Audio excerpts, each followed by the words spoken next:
ఉప్పల్ వేదికగా RCB versus SRH ల మధ్య ఐపీఎల్ మ్యాచ్ జరగనుంది. ఈ నేపథ్యంలో టికెట్లను ఆన్లైన్ లో ఉంచగా నిమిషాల్లోనే 39,000 టికెట్లు మాయమయ్యాయి. 3 లక్షల మందిని క్యూలో చూపించి వేలాది టికెట్లు మాయం చేయడంతో ఎస్ఆర్హెచ్ ఫ్రాంచైజీపై విమర్శలు వస్తున్నాయి. టికెట్లు ఉద్దేశపూర్వకంగానే మాయం చేశారని ఆరోపణలు వస్తున్నాయి. అంతేకాకుండా బ్లాక్ మార్కెట్లో ఉప్పల్ ఐపీఎల్ టికెట్స్ అమ్ముతున్నట్లు మల్కాజ్గిరి పోలీసులు గుర్తించారు. సోషల్ మీడియా వేదికగా టికెట్లు అమ్ముతున్న దందాపై పోలీసులు 10 కేసులు నమోదు చేశారు.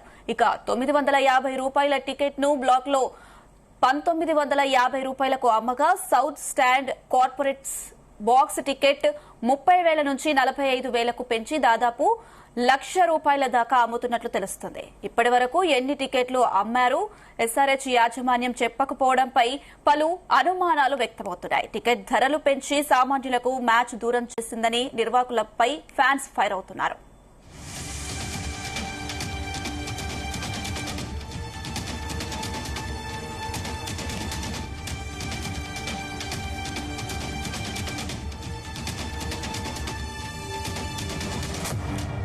రైట్, ఇదే అంశానికి సంబంధించి మరిన్ని అప్డేట్స్ మా క్రైమ్ బ్యూరో చీఫ్ రవితేజ అందిస్తారు. రవితేజ, మ్యాచ్ సందర్భంగా ఇప్పటికే క్రికెట్ ఫ్యాన్స్ అంతా కూడా తీవ్ర ఆవేదన ఆందోళన వ్యక్తం చేస్తూ ఉన్నారు. హైదరాబాద్ లో జరగబోయేటువంటి చివరి మ్యాచ్ ఇప్పటికే ఎస్ఆర్హెచ్ క్వాలిఫై అయినటువంటి సందర్భంగా చాలా మంది అభిమానులంతా కూడా భారీగా ఈసారి క్రికెట్ మ్యాచ్ వీక్షించేందుకు తీవ్ర ప్రయత్నాలు చేస్తా ఉన్నారు.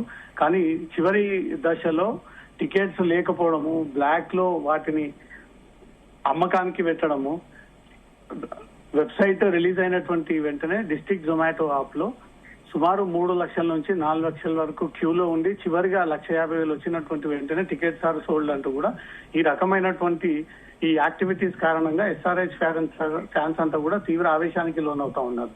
చివరి మ్యాచ్ ఈ వేసవి సెలవుల్లో పిల్లలతో కలిసి కుటుంబ సభ్యులందరూ కూడా వీక్షించడానికి వెళ్తున్నటువంటి ఈ క్రమంలో ఈ టికెట్స్ ఓపెన్ చేసి కనీసం 30 నుంచి 40 నిమిషాలు కాకముందుకే ఆ వెబ్సైట్ అంతా కూడా బ్లాక్ అయిపోవడము, ఆ వెబ్సైట్ లో టికెట్లన్నీ కూడా సోల్డ్ అవుట్ అయిపోయాయంటూ చెప్పడము, మళ్ళీ అడిషనల్ టికెట్స్ కోసం వెబ్సైట్ ని ఓపెన్ చేస్తామని మెసేజ్ ఇచ్చి ఇప్పటి వరకు కూడా ఈ సమాచారం చేరవేయకపోవడంపై మాత్రం తీవ్ర ఆందోళన వ్యక్తం చేస్తా ఉన్నారు. పాస్పోర్ట్ ఈ క్రికెట్ టీమ్ కి సంబంధించి ఇప్పటికే ఆటగాళ్లు చేరుకోబోతున్నటువంటి క్రమంలో ఇప్పటి వరకు కూడా టికెట్స్ తమ చేతికి అందలేదు, తీవ్ర ఇబ్బందికి గురి చేస్తా ఉన్నారు. ఎప్పటి నుంచో ఎస్ఆర్హెచ్ టీం సభ్యులంతా కూడా, హెచ్సిఏ సభ్యులంతా కూడా ఈ టికెట్లన్నీ కూడా బ్లాక్ చేసి దాని ద్వారా డబ్బులను పోగేసుకుంటున్నారే తప్ప నిజంగానే వాస్తవానికి క్రికెట్ ఫ్యాన్స్ కి అందించేటువంటి ప్రయత్నాలు చేస్తలేరు. గత కమిటీ కూడా అలానే వివరించింది. ఈసారి కమిటీ కూడా వచ్చినటువంటి టికెట్లన్నీ కూడా బ్లాక్ చేసి దాన్ని బ్లాక్ లో అమ్మకాలు జరిపి కోట్లాది రూపాయలుగా వీళ్ళు డబ్బులు పోగేసుకుంటా ఉన్నారు, వీళ్ళు డబ్బులు దందాకు తెరలేపారు అంటూ మాత్రం విమర్శలు పెరుగుతా ఉన్నాయి. రేపు జరగబోయేటువంటి మ్యాచ్ అడిషనల్ టికెట్స్ స్లాట్ కూడా ఇప్పటి వరకు ఓపెన్ కాకపోవడంపై మాత్రం ఎస్ఆర్హెచ్ నిర్వాహకుల పైన, హెచ్సిఏ నిర్వాహకుల పైన తీవ్ర అభ్యంతరాలు వ్యక్తం చేస్తా ఉన్నారు. సార్, రవితేజ, అంటే టికెట్స్ కోసం అభిమానులు వెయిట్ చేస్తున్నారు, గంటల తరబడి వెయిట్ చేసిన పరిస్థితి మనకు కనిపిస్తుంది క్యూ లైన్లలో. మరి ఏంటి ఇంత అంటే ఆడియన్స్ ని అలాగే క్రికెట్ ఫ్యాన్స్ ని ఎందుకు ఇలా చేయడం, దీన్ని ఎలా చూడాలంటారు? చాలా సార్ల నుంచి ఇదే అభ్యంతరాలు వ్యక్తం చేసుకుంటూ వస్తా ఉన్నారు. కానీ ఎక్కడ కూడా దీనికి సమస్య పరిష్కారాన్ని దొరకలేదు. కేవలం 35,000 కెపాసిటీ ఉన్నటువంటి ఉప్పల్ స్టేడియము, దాంట్లో 30,000 టికెట్ల అమ్మకాలు చెప్తా ఉంటారు. 5,000 కాంప్లిమెంటరీ టికెట్స్ ని వీళ్ళు కేటాయిస్తూ ఉంటారు. అసలు 30,000 టికెట్స్ అరగంటలో ఎలా పూర్తయ్యాయి, ఇంతమందికి ఎలా కేటాయించారు, ఇంతమంది అసలు టికెట్లు ఎక్కడ తీసుకున్నారు, ఇదంతా ప్లానింగ్ ప్రకారంగానే కొంతమంది ముందస్తుగానే దాన్ని బ్లాక్ చేసి అదంతా కూడా బ్లాక్ దందాకు తెరలేపేందుకే ఈసారి కుట్రలు జరుగుతా ఉన్నాయి. రిలీజ్ అయినటువంటి నిమిషాల్లోనే 30,000 టికెట్లు ఎలా సేల్ అయ్యాయి అనే దాంతో కూడా అనుమానాలు వ్యక్తం చేస్తా ఉన్నారు. ఇప్పుడు టికెట్స్ దొరకకపోవడంపై మాత్రం రేపు జరగబోయేటువంటి ఆట సందర్భంగా ఎస్ఆర్హెచ్ ఫ్యాన్స్ అంతా కూడా పెద్ద మొత్తంలో స్టేడియం బయట ఆటగాళ్ళు వచ్చేటువంటి సమయంలో ఆందోళన వ్యక్తం చేసేటువంటి అవకాశం ఉంది.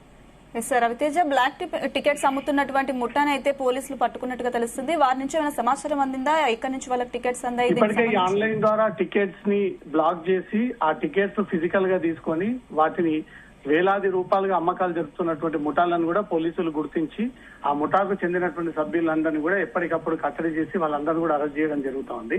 కానీ ఇప్పుడు ఈ తరుణంలో ఈ బ్లాక్ టికెట్లపై ఫోకస్ చేసినటువంటి హైదరాబాద్ పోలీసులు ఎట్టి పరిస్థితుల్లో ఇలాంటి సిచ్యువేషన్ ని ఫేస్ చేయకండి. ఎవరు కూడా బ్లాక్ మార్కెట్ ని ఎంకరేజ్ చేయకండి. బ్లాక్ టికెట్ ద్వారా డబ్బులు అనవసరంగా పెట్టి హైప్ క్రియేట్ చేయకండి. సినిమా ఒకవేళ మీరు క్రికెట్ చూడాలనుకుంటే ఇంట్లో నుంచే వీక్షించండి తప్ప బ్లాక్ కి అలవాటు పడి బ్లాక్ లో ఉన్నటువంటి డబ్బులని వీళ్ళు 1000-2000 కాస్త 10,000-15,000 కేటాయిస్తా ఉన్నారు. కాబట్టి వీటి పట్ల అప్రమత్తంగా ఉండండి. అలా బ్లాక్ లో టికెట్లు ఎవరైనా అమ్ముతున్నారంటే తమకు సమాచారం ఇవ్వండి అంటూ కూడా పోలీసులు ఇప్పటికే ప్రకటన కూడా రిలీజ్ చేయడం జరిగింది.